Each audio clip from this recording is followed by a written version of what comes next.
is Andrea Spano, and I'm going to show you a couple of soups today from my new book, Not Just Desserts. So during the break, I added 8 cups of broth to a pot on the stove. Okay, so I'm getting ready to prepare my potatoes and my onions so I can put it in the broth. And now we're just going to quarter the onion, because remember, it doesn't matter if it's in big chunks because we're going to puree it anyway when it gets softened. So here, we can add this into the pot right now. And then I'll show you,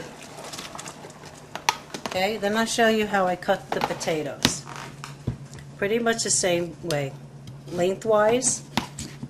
And I try to make sure that it's even pieces, because you want them to cook at the same rate. You don't want a big potato and a small piece of potato, because they'll cook at different rates, and then you'll wind up with the smaller pieces softened before the larger pieces are softened.